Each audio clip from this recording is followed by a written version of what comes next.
Good morning, Nigeria, and I make you welcome. This is Enterprise Morning, reaching you from Enterprise Television. My name is Henry Igwebike. Let's kickstart today with all we have coming from our newspapers, and possibly from there we would move on to our main conversation for today. But please do well, be part of what we do, have a say in what we say. You can find us when you reach us at enterprisetvnews.com. You may equally like, comment, and follow us on all our social media platforms at Enterprise TV7. I am very so honored to have with me right here in our studios two distinguished personalities.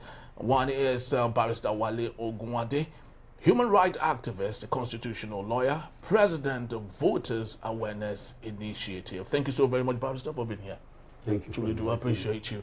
And also joining me equally is Innocent Aduluba, development communicator, journalist, public affairs analyst. Thank you so very much, Innocent. It's always my pleasure. Awesome. So let's kickstart today with all that we have from our newspapers. But first on our desk is the Daily Trust newspaper for today. Big story: Sanusi to federal government, borrowing after subsidy removal. Very wrong. And we equally have on the downstream of the same newspaper, $1 billion debt. Banks take over Nest Oil. Wow. That's a big one for the young man there. And equally have below that particular story, 8 years after threatening to tear green card, U.S. revokes Wole Soyinka's visa. Port Harcourt refinery shut down, how Nigeria lost 366.2 billion naira in months. I'd love to start with you, Barrister. You were here the last time we were talking about Wole Soyinka and how that he was summoned by the U.S. consulate in Lagos. Of course, you did say at that point that it wouldn't even be missing words if Nigerians would go on a protest for that. And now we have it that he has been asked not to enter the United States again. The news came, yes, and of course we expected it, and of course we are studying the situation. We'll be having a meeting, that's those of us in the civil society organization, to really, excuse me, to really analyze it and now know the step we are going to take, because to us it's a slap on the face of Wole Soyinka. We revere him, and no doubt America is a sovereign state. They have a right to do whatever they want to do, deny or allow, but be that as it may, just see it, the way and manner it was communicated. There are several angles to which we want to look at the issue so as to know how to address it. But again, I don't want to, because we're in a public space, I don't want to let the cat out of the bag. All I can say is that we are studying it, and we'll have a meeting very soon in that regard to know what step to take further. But generally, don't let me say much. All right, because I had so many other questions, but because of what you have said now, I would love to direct that same question to Innocent Aduluba. Every action has consequences that come with it. Wole Soyinka, in the last couple of years, have said that if Donald J. Trump becomes the president of America, that he would deny his green card. And of course, just before he knew what was happening, the United States revoked his visa and entry into the United States of America. The question is, why do you think the Nobel laureate would not be happy with the administrative symbolism of President J. Trump, but he is okay with that of Bola Ahmed Tinubu? Don't you think there's it's an irony there? Well, the comparison is some people will call it apples and oranges. President Tinubu is a compatriot of President Wole Soyinka. He's a kinsfolk, if we come down home, Yoruba-wise, Afenifere. So over the years, we cannot tell the exactitudes of the relationships and dealings of how Soyinka have had with President Tinubu. But should that be based on, because I am speaking with regards to leadership quality. I'm coming. Yes. And then we cannot tell, the lenses of perception vary. There are people anti-APC, anti-Tinubu who have their views and opinion. If Soyinka is a pro-APC, pro-Tinubu, he has his opinion about him. And take it or leave it, President Bola Ahmed Tinubu is a man that divides opinion. He's a man many people hate to love. He's a man many people love to hate. And now, we put it pas a pas with President Trump. I think I don't think there are meetings or civil society groups, barring the great Barrister Aguade from commenting on the Trump side. He will.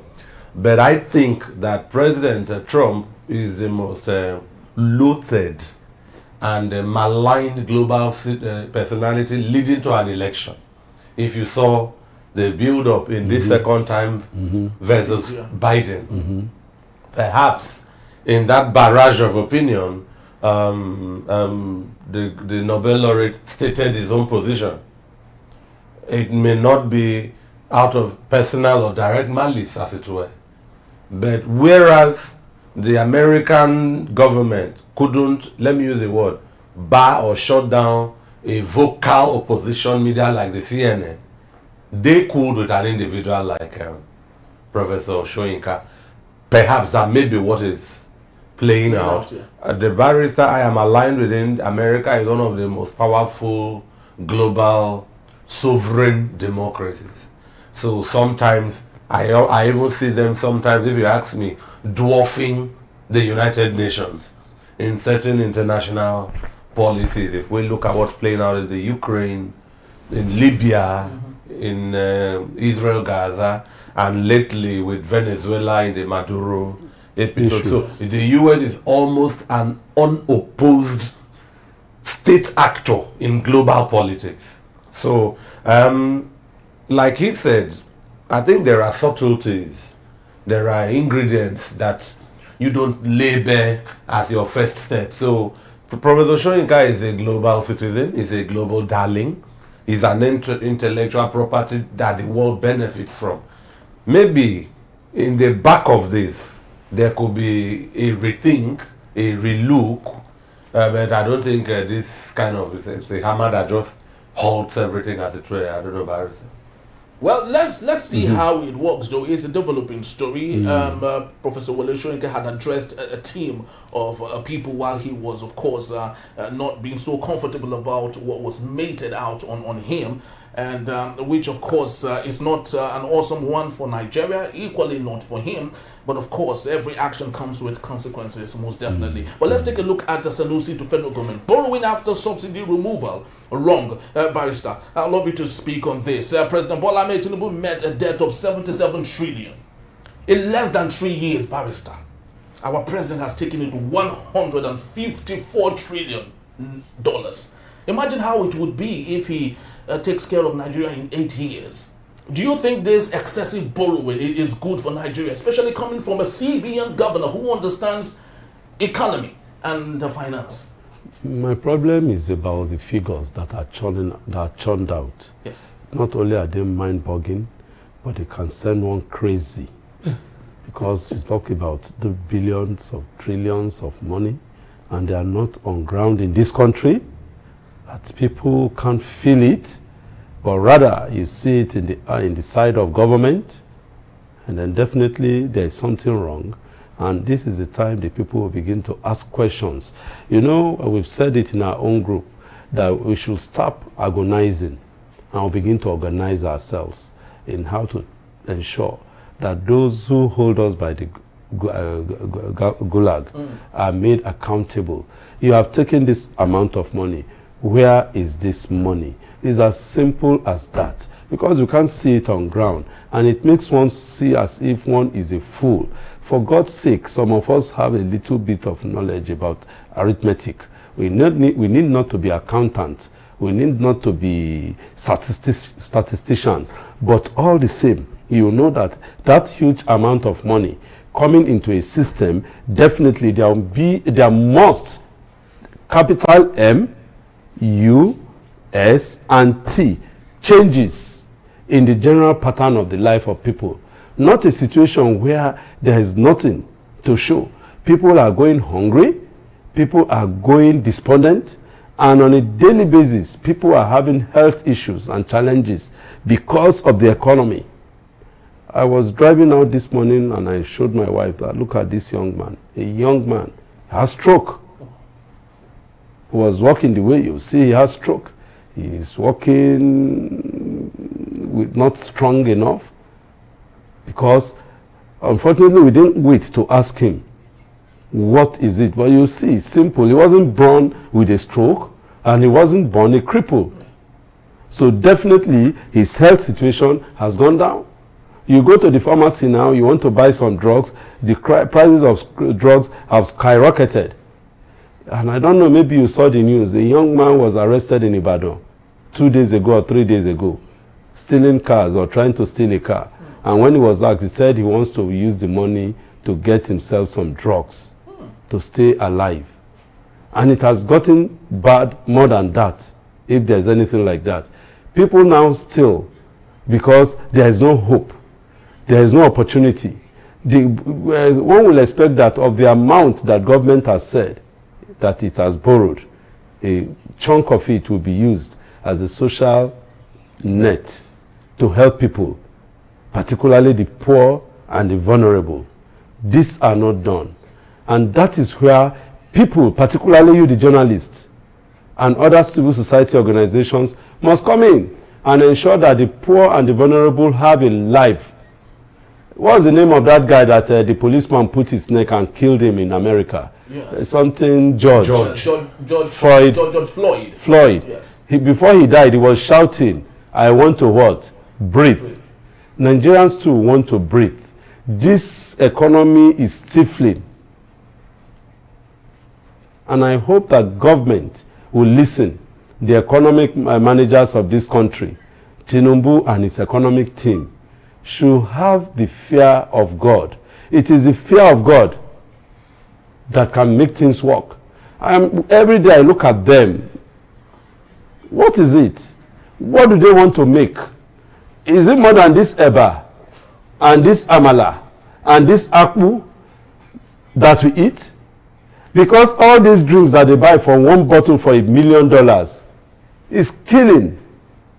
The only thing at that age of theirs, after 60, is to take water. Anything apart from that, they are killing themselves. Taking some big and huge tobacco is killing. So at the end of the day, what is it that you have done? What will you be remembered for? I'll rest my case on Very that. so unfortunate, barrister, as lucid as he has put it. Unfortunately, on the other side of the divide, the president and his team are not seeing it that way. Daniel Bwala was on radio the other time and was speaking to the fact that the best thing is happening with this administration. Bayo Ononuga equally saying the same thing. Reno Omokri, who is not placed in one way or another in the as part of the system, equally is eulogizing the president and saying he is doing an awesome job. How then do you think the president will realize some of these very so important things as made forward by Barrister? Well, Barrister used a single sweeper. The fear of God. If you have the fear of God, you will recognize sycophants around you.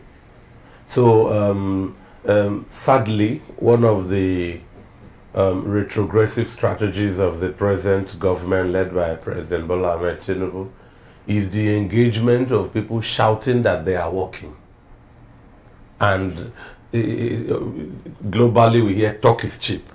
So it's one thing to shout that you are working, but after we heard that, the masses, these Nigerian masses are lovely and patient. I don't think they are demanding much. They just want the government to convince them with tangible pragmatics. Just, you are working, let's see it. And believe me, nobody expects the government to do magic.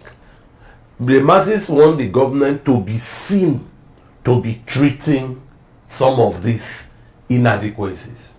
You just be treating it. When your tenure expires 4 or 8 years, you go. You are seen, irrespective of the reprisals against President Buhari, God rest his soul. Nigerians can see, he may not have done perfect, can see the railway he did, can see his bridge to the southeast. The second Niger bridge. Yes, you can just see something. We don't want to be told things that are not tangible.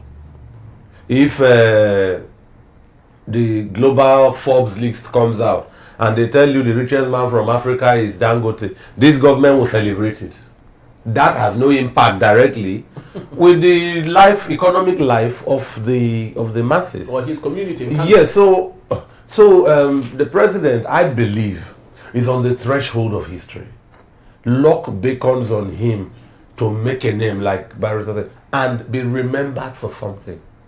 So borrowing is a good thing. Like, sadly, I'll mention a name.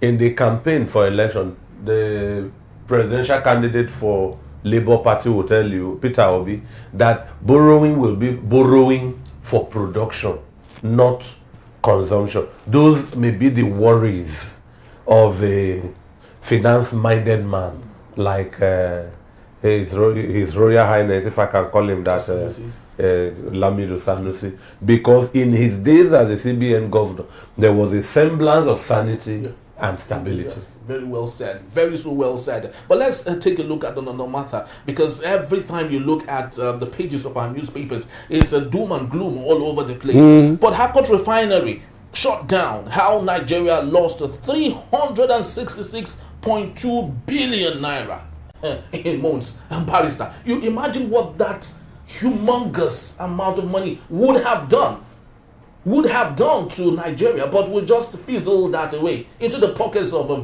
very, very few. Well, unfortunately, the petroleum industry is a cash cow and a cesspit of corruption in this country. And there is nothing that the government will want to do, because they are the beneficiaries of this problem or this malice. The NNPC, ever since I've been a kid, has been, or ever since it has been created, has been like that. It has been the pipeline or drain pipe through which funds have been rolled out as political party patronage or for friendship purposes. And my problem, the second leg of my argument initially, is that you see government officers and officials, both political, both civil servants, both executive or judicial, enjoying the trappings of government, or we call them the deliverables of government. My own simple prayer this morning, and I hope they are watching, and I hope these people, this thing can be shared to all those who are in government, is that they should please, in consonance with that my first statement, that we want to breathe. Look at the humongous amount they vote for themselves as allowances. Not to talk of salary. Can't they, with the fear of God, do something in ensuring that the Nigerian worker has something to breathe with? In the labor union and in the civil society, we call it the take-home pay. But the take-home pay does not take them home. How much is 30,000? In some cases, 50,000 naira, maybe 100,000 naira, at most 200,000 naira. How much with someone who has 2 kids to feed them? And of course, we all know these are children, those who are still in the father business, our mother business. Biscuits, the normal snacks. And don't forget, like today now they are on holidays. You can be sure that the mommies and the daddies, when they get back home, it is one big shout and cry. The gari and the rice is done for, because they will be, as I'm talking to you now, mommy and daddy are not home. So the ones who are a little bit older amongst them, they've taken over the kitchen, ensuring, and of course, they have already looked at it that, it is this cup full that we'll use when we come back at home. When they come back, the cup full is no more there. In fact, the whole thing has been exhausted. Where do they go? So the Nigerian system, those running the government of this country, should, for God's sake, ensure that our people breathe. And of course, it happens in other climes that the system will, there's either they do a bailout or they do a social net to help those in business and even family and society, so that the equilibrium will balance. Not a situation where everybody is in Oyo State, as it were, you are on your own. It shouldn't be. It shouldn't be. And all of us are all striving to work for the betterment of this country. My brother said it some few seconds ago. We are not asking for too much. All we want is something for us to just be moving, just for us to eke a living, and to see that, yes, just as the Bible says again, give us this day our daily bread. Actually, so sad, you know, and I'm in the media, and I think we are equally very guilty to some of these things, because I remember when the Port Harcourt refinery, when it was said it was running, lots of legacy media organizations went there. I don't know what they reported, but what we saw was that, and what the camera actually, you know, gave us was that it was working. Turn around. Working. So the question is, what then did they see? Turn around. Innocent, you're a journalist. Turn around. What exactly did the camera capture? Because it captured that the Port Harcourt refinery was working A and OK. Sorry, what my then brother. Is the problem, please, sir? I'm sorry, sir. Yeah, please do. Please, more than 20 years ago, yes, I guess 25 years ago or so, there was a person who was called David West. Yes. So now, you know, the journalists now, whenever they will just see the refinery, till tomorrow, that is still on, but the refinery is tammed. Thank you. That's a punchy one. How much did the Port Harcourt refinery reportedly lost now? 366 billion. Okay, beyond that headline. Is it Naira? Yes, Naira. Did it tell us that the management are still in place? Well, some of them should still be there, because they won't allow it to rot away. So some people are still being paid every month. And Medicare, of course, is off. We still have a new guy who is. That's where I'm going. For administering this yes, law, of course, definitely. People still get paid. Yes.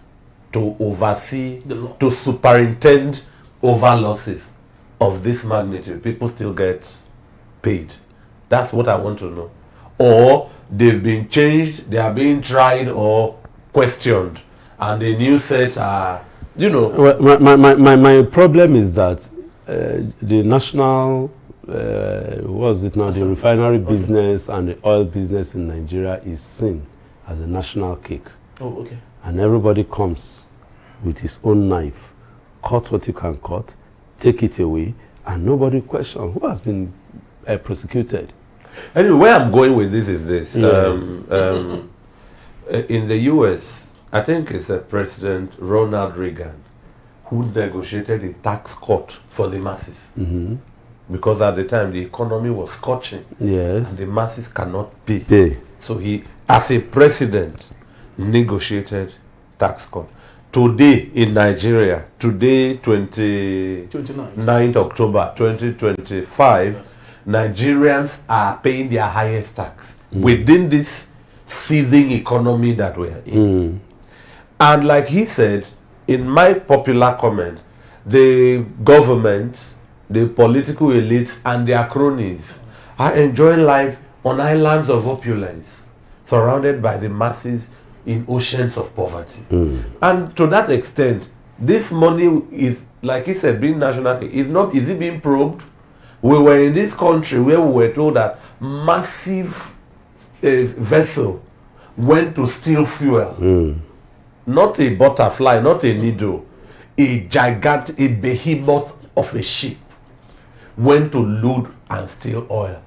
Well manned and guarded by the Nigerian Army, the Nigerian Navy, Customs, Civil Defense. All these platoons of people didn't see that giant behemoth vessel until today. Fly away, Peter. Fly up. So this kind of news, take it from me. This is my brave comment. If INEC and the security can oversee a transparent vote count, this kind of news can make this incumbent government to lose an election. Secondly, I thought you would go there. Stealing crude oil is not something that happened in the backyard. Before you come into the Nigerian territorial waters, you must be cleared by by the security, by the coast, by the what is it now? The Navy, the Nigerian Navy. Who didn't see the vessel? No. Now I'll come back to your statement now that it was a fly or one small needle that came in. Then before, even if eventually they escaped the scrutiny, then how they get? It's not that you can't just put. You can't just steal fuel. Fuel is not on water now. It's that a scoop. It is in a point. It's a conduit. It's a conduit in a particular place, manned by security people. Massive tank farms. So those people then came there. Nobody saw them, or they gave them kind or supply water. What do they call it in that area? It's in a supply water. Definitely. They gave them supply water, or they came with someone like me who is a pastor who baptized them with Holy Ghost fire. So they all went to sleep, or they were in a trance. Then they scooped the fuel. In hours. Even I'm sure they can. If you go to, you say it's a 2-year-old kid, and you say they came and stole crude oil in Nigeria, he will say, Daddy. What's the meaning of that? Because according to research, that vessel was there for close to about 3 weeks or a month. It's not something you can. It's not something you take, just come in, drive in and rush out. And no, I'm sorry to use that word. No ordinary Nigerian like us here can dare to go and steal. As my people go say, they are them born us well. So it's a high profile. So that's my take. That kind of amount. From sadly, sorry to prolong, Nigeria has peers globally in OPEC, Yemen, Oman, Kuwait, Saudi, whose same fuel and resources is the source of their wealth. How come ours is our license for doom? You know, this like I was discussing with Harry off stage. Some weeks back, I was at the Lekki Deep Free, what's it called now? LFZ, Lekki Free Zone. Yes. At the refinery itself, there was the report that Dangote had crashed the price of gas. That's LPG. Yes. There was riot. People didn't want Dangote, the owner of his gas, to lower the price. Yes. I don't know how to comprehend it. Are they happy that we are buying it costly? You know, so there are lots of baggages that goes with unaccountability, and those are all dialectic to the trumpeting of the government that we are doing well. So that's where people can, and I'm saying it, that if we live where there are transparent vote count and no intimidation during election, the more this kind of news comes out, the more this government qualifies to lose the next election. Very so true. Let's see how that goes. Of course, on our main conversation, we'll talk about electioneering and all that. But be that as it may, unfortunately, we have a substantive minister of petroleum who doubles as the president of the Federal Republic of Nigeria, President Mallam, and he is actually not saying anything. And this brings to the question if really the president must allow himself necessarily become the minister of petroleum resources just because he wants to cut cost, and yet Nigerians can't even see the dividends of that. Every ministry is a portfolio. Every portfolio is run by budget and personnel. So maybe if President Buhari, let's now, you know, President Buhari, I don't now know, that innovation lacks global applicability. Definitely. So I don't know if we should call it innovation. But if President Buhari became the first president petroleum minister and is bequeathed on President Tinubu, are there places, are there briefings, are there reports, or once you become president and a petroleum minister, whatever happens, you know, because where there are measures, reports, what was it called, monthly or weekly, or the way we in organization have NPR, you can see pros and cons. You can measure month on month and then measure year on year. And who is not performing would have to face the music. Well, when the president is the substantive minister of petroleum resources, not necessarily even facing music. Yes. Where you see holes, you can plug holes. Yes. But for now, do we get that where a president is like, I mean, royal absolutism? The problem in this this issue is a very bad precedent set by Obasanjo himself and carried over by some of these presidents. But be that as it may, it still boils down to the people putting whoever is responsible and holds that office to account. It does not matter who is the president, because in this position now, he is acting as a minister. Yeah. And the minister too, they have ministerial briefing. So if the minister for, state. No, not state, now if the minister for industry or minister of industry, minister of education and so on, they are having their ministerial briefing, then definitely he too, who occupies that office, must go there and give his own report. And give his own report, and of course use that. Because to me, it is just the element of perfidy and audacity and impunity that there is no report and everything is just going disorderly. And we must call a spade a spade. We can't continue like this. There must be a way in which we manage ourselves that people who see will say, yes, the right thing has been done. In the absence of that, then definitely we are just deceiving ourselves. Very so sad. Just to let you know that both gentlemen will be here to take me on my main conversation. That's when we return. INEC vows a seamless Anambra election despite the network hitch. That in the beat is still Enterprise Morning. Don't go anywhere. I'll be right back.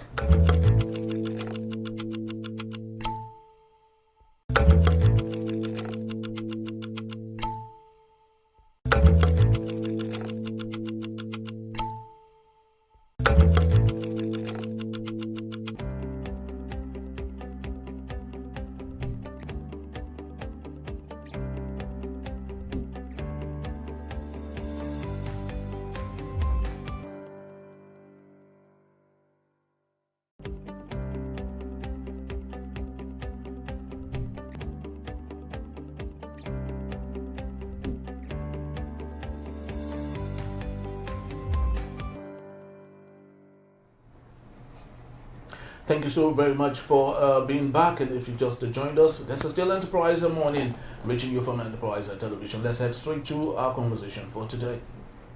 The Independent National Electoral Commission, INEC, has assured that the Anambra governorship elections will hold smoothly despite minor network issues recorded during a mock accreditation exercise. INEC Chairman Prof.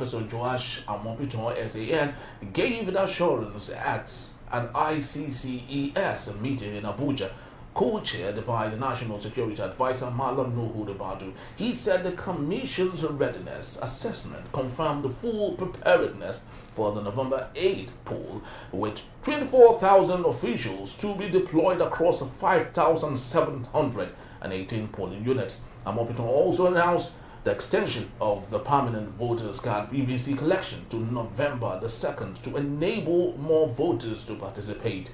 He commended security agencies for their support and disclosed that 200 buses and 83 boats had been arranged for logistics.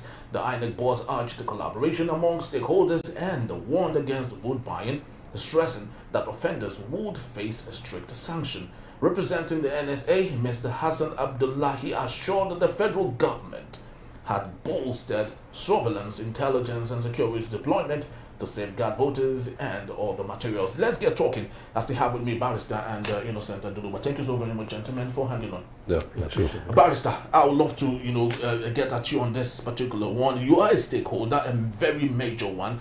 Since SAN Amupitan was elected or nominated and appointed as the INEC chair, we've not had the opportunity of discussing this with you. So let me start with your submission. What do you think of this gentleman?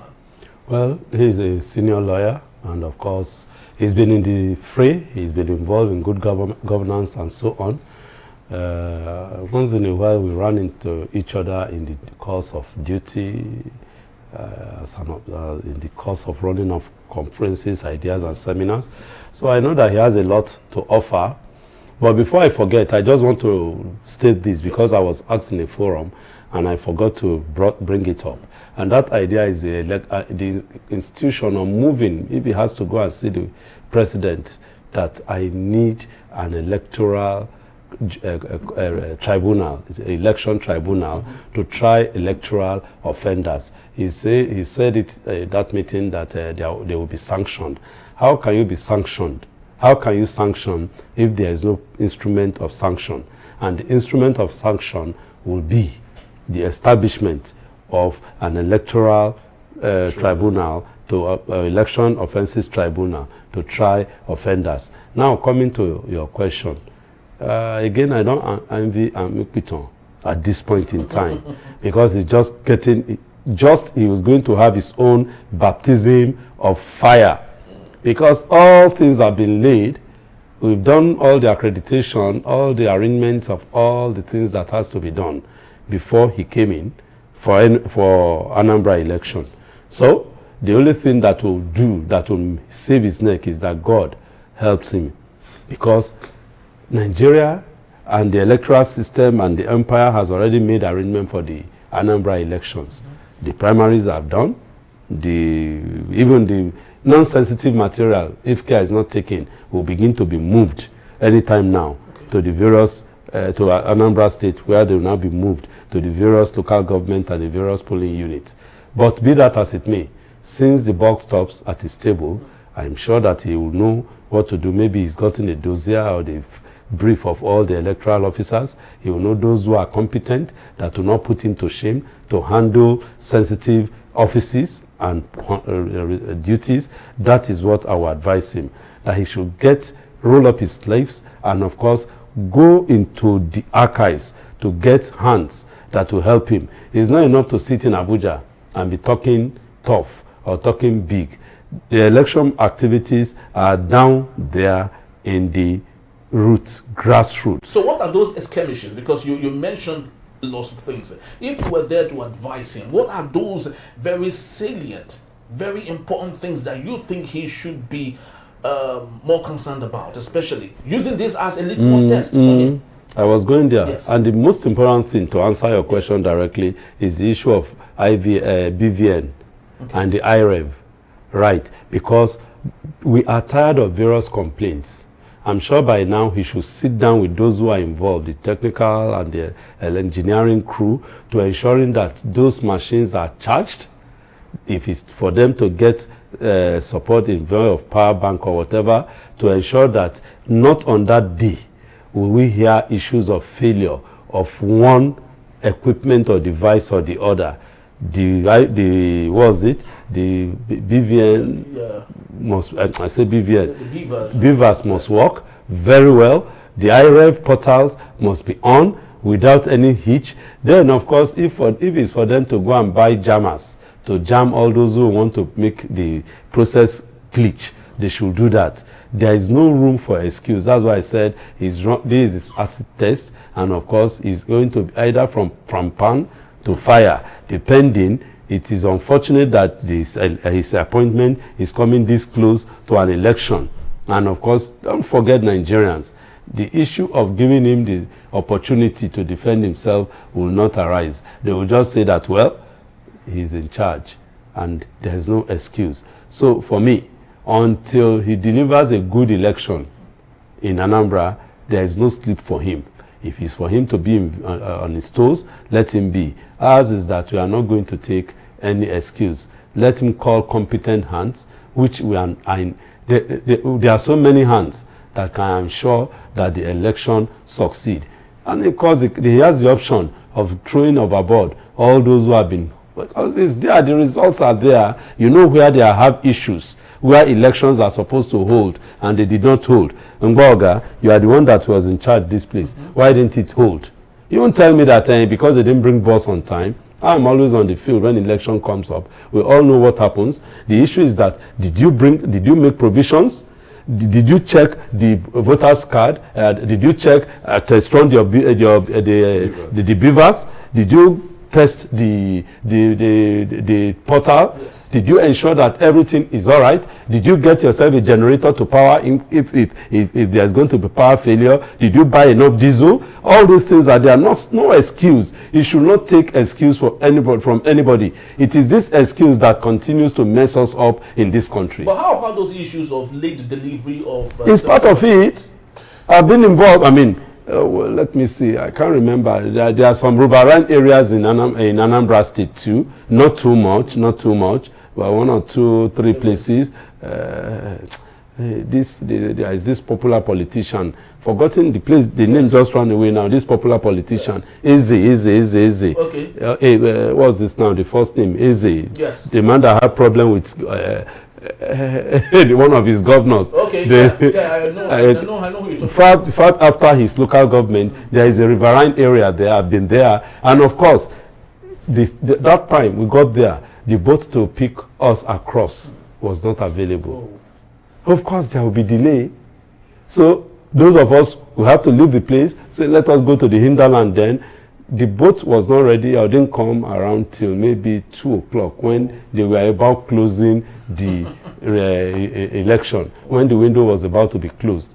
And of course, people had to vote late into the night. And of course, you know the problem with voting at night. So all these things are issues that he had to sit down and look at very well. I hope someone will share this video or this link with him. This free. Pro bono. Pro bono. I do a lot of pro bono as a lawyer, so I would take it that it's in the course of national development for us to have seamless election in this country, and it's simple. All you need to do is to look at those who have failed the institution, remove them. It's not a monarchy. They are not tied to it. Remove them and put people who are hungry and who wants to deliver, to prove themselves. Simple. Not that you now use tired hands and old legs and say that yes, they are the institution. If they are not delivering, yes, then definitely you do away with them. Very well said. Innocent Abdullahi, as much as we look at Amupitan and the electoral umpire, the institution, of course, that helps them do what they do. Now let's concentrate on the actors. Professor Chukwuma Soludo is one of the biggest actors in the election coming up November 8th. And already he has some backlog of issues already that I do not know how Amupitan will deal with this. Just a couple of days back, he said he was going to give a 1 million naira, something like a lottery, scheme, all right, to pacify Anambra people to come out to vote because of apathy.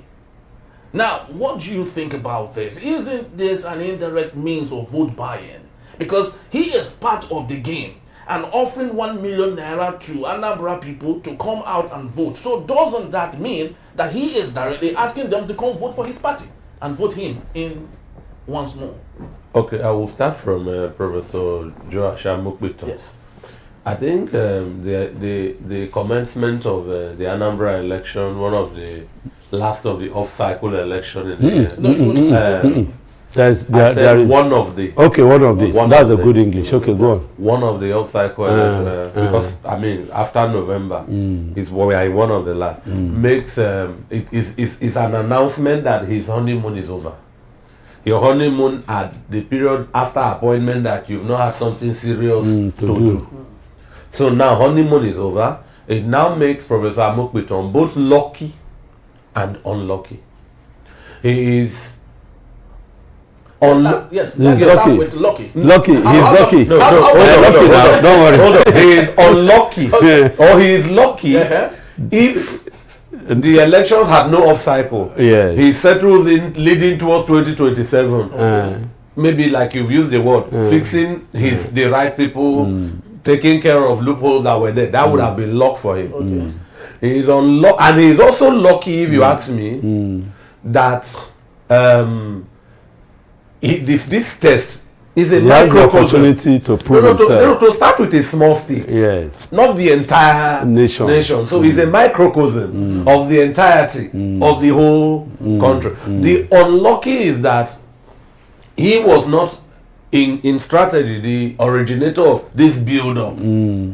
Lots of things are just thrust at him. That's where. But he has been described here as a senior lawyer. He has track record. And we hope other officers down the compartment give him transparent support. Because once that is done, it will make him appear good. Subordinates can make a boss appear good, yes, or otherwise. Yes. Now, Anambra is a traditionally APGA state. Professor Charles Soludo is bearing the APGA label. With due respect to opposition, irrespective of the hitches. What you described, the riverine places in Anambra, some along the Anambra River, but most along the boundary with Kogi. It's very marshy. All through the year, you go there, you see puffing hippopotamus. You won't see them, you just see them, yes. It's very marshy. Up there, I've been in Kogi, you can get it by boat through Afa, somewhere around the Ida axis, coming down. Yes. So, the two things, Professor Amupitan, if you ask me, for me, he is not a soldier or a military or a voter, a party agent. For me, for his first assignment, he should be in person in Anambra State. Okay, he should make himself available. Yes, if you ask me. Yes. If you ask me. Is it necessary? I agree with you. Yes, that's for me. To see things for himself and but to show that first, there's a new sheriff in town. Yes. Not to give it to the second to lieutenant who will now mess the thing and up. If the Anambra CIEC, the state electoral people, see their federal organ working, looking at it galvanizes people everybody into will action. sit up. If there is a level of incompetence my direct organ can condone that his organ will not cannot condone. Yes. He might ignore me and deal with him with a big query that will put him on his toe to deal with me in return. And so the sequence is incremental. It trickles down. I would suggest Professor Amupitan is in Anambra in person. I was also disappointed in your report that this kind of meeting co-chaired with the National Security Advisor Nuhu Ribadu happened in a representative capacity. Where is Nuhu Ribadu? Anambra State, a part of Nigeria, is having its own election. Yes, he can be busy, but there are certain things you don't delegate. You don't delegate. Professor, I'm calling Professor Nuhu Ribadu. The NSA is new on the job. This government is new. It's 2 years and a few months. So certain things at this stage should be done in person. I was impressed with Donald Trump. Let me go back there. In his first coming, he gives daily update on the COVID thing in person. There are Dr. Gupta Sanjay and all of, they will brief him, then he will brief in person. There are things even if most of those briefings were very erroneous. However you see it, the line of conversation is that the person personal touch. Yes. You can now, it's a matter of conjecture, but the priority of the task and the sensitivity of the office was not left lukewarm. So I would expect some of these people to be on ground. Nigeria's terrain did not just happen yesterday. A riverine place, human beings must vote. A remote place, vehicles must go. No power, alternatives must be. So these things didn't just happen yesterday. Yeah. So like he said, this is not a time for excuses. These excuses threatens Nigeria's political stability. Yes. Causes political restiveness, raises people to suspect and begrudge the system, and then it escalates to things we cannot control because of managerial ineptitude. So I would commend Professor Amupitan. Whatever we analyze here, there are Nigerians also wishing to be in his office even today.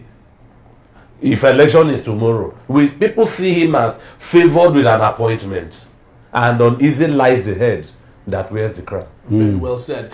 Barrister, of course, you wear lots of hats here. Amongst them, you are the president of Voters Awareness Initiative. Your task, your responsibility is to ensure that Nigerian voters are aware of what they should do, what they should not do. But you would agree with me that every now and then, there seems to be this evolution of malpractices within our electoral system. Yesteryears, it used to be ballot box snatching. Now, little people do little or no ballot box snatching. Now, what we have is the wave of vote buying. And I did say, when I asked the question, Professor Chukuma Soludo was offering 1 million naira, which is direct vote buying at this particular point. So how do you think your awareness would go to conscientize Nigerians, especially a number of people, that despite the fact that you can't go door to door to stop people from collecting money, but is it possible for them to collect this money and do what they want to do? Barrister, sir. the Professor Soludo's promise of this money is verbal. Has the money been dished out? No, it won't. Don't worry. There's a word for it. Yes, I'm coming now. Then two, haven't heard him. Thank God you are from the judicial sector. The Chief Justice of this country and all the SANs and co haven't heard that comment. What opposition voice have we heard in the public space condemning that? You know. Yes, Barrister. Yes, what Soludo did is inducement, not buying, as it were. Okay. That's, lawyers, that's the legal language to use. That is inducing people. Or if you want to go deep into law, we'll say he has made an offer to the world. And of course, that's what he wants to do, is that he wants people to see that he wants to get them into that line.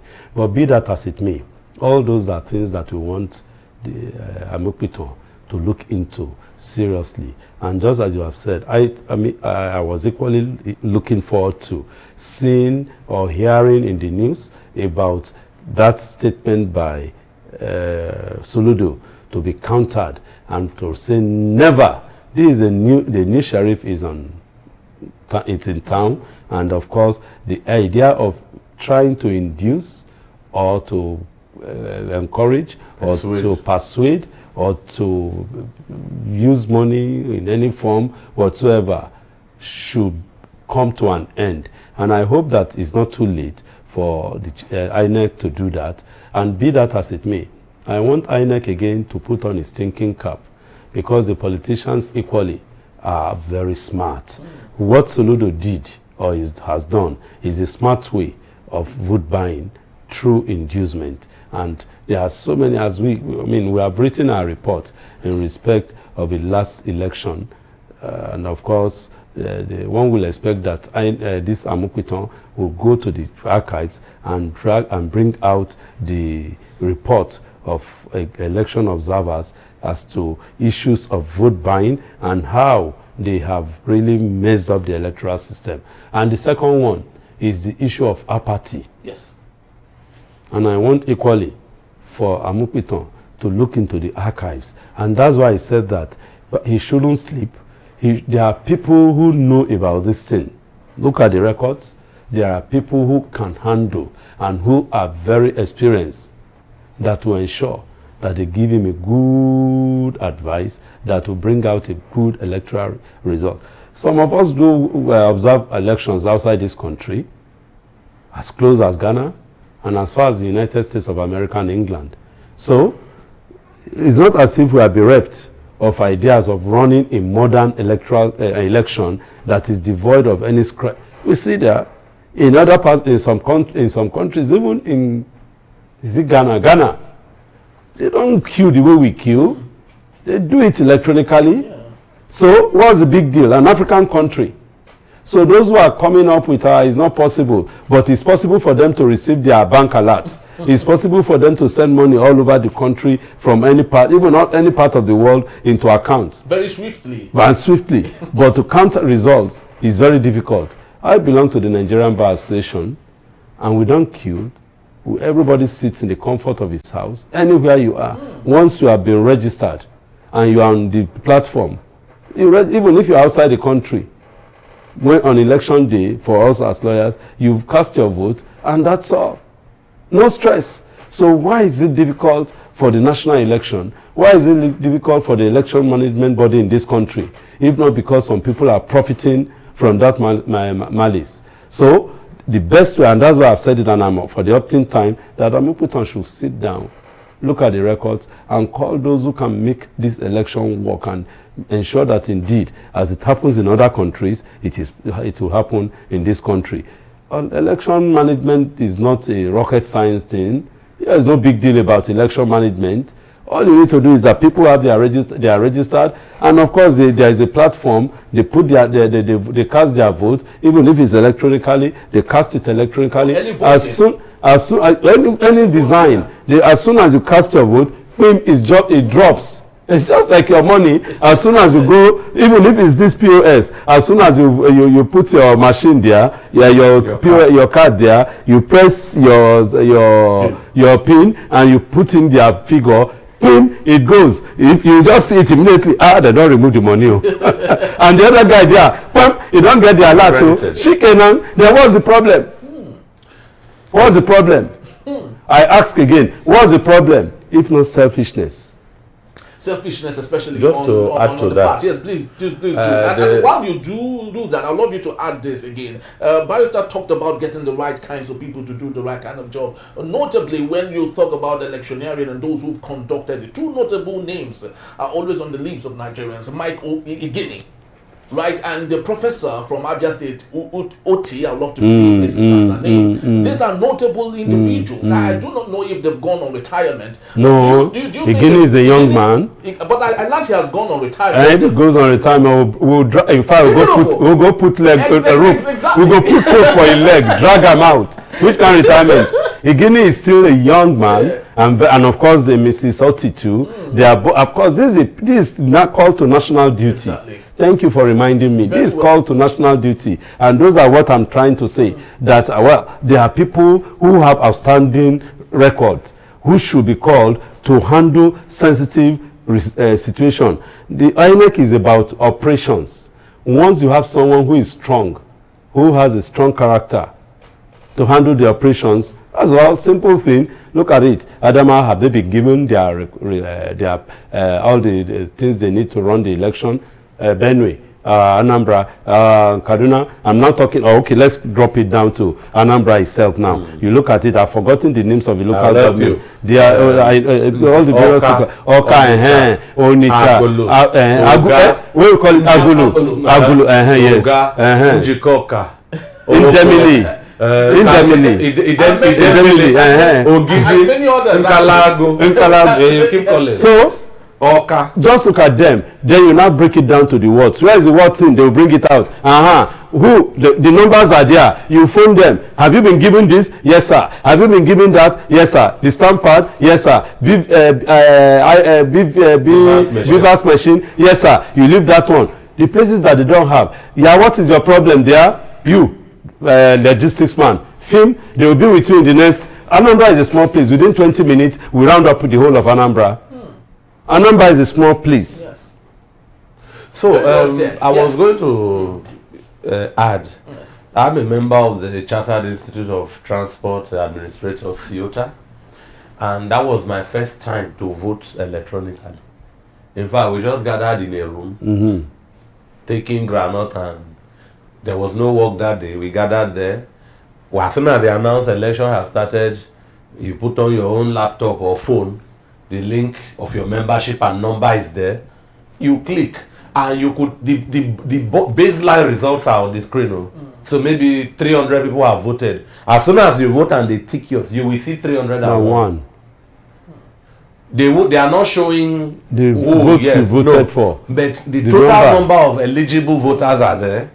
By the time election is 4, it will start beeping. 3:50, 10 minutes to go.